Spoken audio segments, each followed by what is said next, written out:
Iran America போர் ஒருபுறம் உக்கிரமாக நடந்து கொண்டிருக்க, ஈரானுக்குள்ளேயே இப்போது ஒரு மிகப்பெரிய அதிகார போர் வெடித்துள்ளது.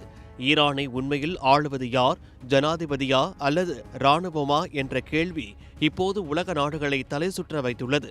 ஈரானின் புதிய உச்சக்கட்ட தலைவராக நியமிக்கப்பட்ட முஸ்தபா காமேனியை சுற்றி அந்த நாட்டின் பலமிக்க புரட்சிகர காவல் படையான IRGC ஒரு மிகப்பெரிய பாதுகாப்பு வளையத்தை அமைத்து அவரை தனிமைப்படுத்தி உள்ளதாக தகவல்கள் கசிக்கின்றன. இதனால் ஜனாதிபதி மசூத் பெபெஸ்கியான் அதிகாரமற்ற ஒரு பொம்மை போல மாற்றப்பட்டுள்ளார் என்பதுதான் தற்போதைய அதிர்ச்சி தகவல். கடந்த பிப்ரவரி 28 தொடங்கி தாக்குதல்களுக்கு பிறகு ஈரானின் அரசியல் சூழல் ஒரு மிகப்பெரிய மர்மமாக மாறியுள்ளது. முன்னாள் தலைவர் அயதுல்லா அலி காமேனிக்கு பிறகு அவரது மகன் முஸ்தபா காமேனி பொறுப்பேற்றார். ஆனால் கடந்த பல வாரங்களாக அவர் எங்கே இருக்கிறார், அவரது உடல்நிலை எப்படி இருக்கிறது என்பது யாருக்கும் தெரியவில்லை. அவர் படுகாயமடைந்து சிகிச்சை பெற்று வருவதாக அமெரிக்க உளவுத்துறை கூறினாலும் ஈரானிய இராணுவமோ அவரை ஒரு ரகசிய இடத்தில் வைத்து பாதுகாப்பதாக கூறுகிறது. ஜனாதிபதி பெபெஸ்கியான் அவரை சந்திக்க முயன்றும் இராணுவம் அதற்கு அனுமதி வழங்க மறுப்பது ஈரானில் ஒரு நிழல் உலக ஆட்சி நடப்பதையே உறுதிப்படுத்துகிறது.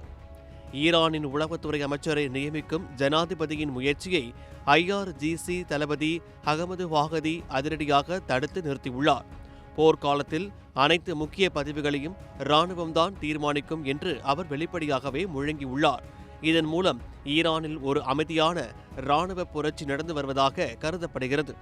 ஜனாதிபதிக்கு தெரியாமல் பல முக்கிய முடிவுகளை இராணுவ கவுன்சில் எடுத்து வருகிறது. ஒரு வல்லரசுடன் போரிடும் வேளையில் ஈரானுக்குள்ளேயே இப்படி ஒரு அதிகார மோதல் வெடித்திருப்பது அந்த நாட்டின் எதிர்காலத்தையே பெரும் கேள்விக்குறியாக உள்ளது. ட்ரம்பின் மிரட்டல்களை விட ஈரானுக்குள் இருக்கும் இந்த உள்நாட்டு அரசியல் குழப்பம்தான் இப்போது அந்த நாட்டு மக்களுக்கு பெரிய தலைவலியாக மாறியுள்ளது. ஜனாதிபதி பெபெஸ்கியான் தனது அதிகாரத்தை மீட்க போராடினாலும் இராணுவத்தின் பிடி நாளுக்கு நாள் முஸ்தபா காமேனியை சுற்றி இறுதி கொண்டே போகிறது.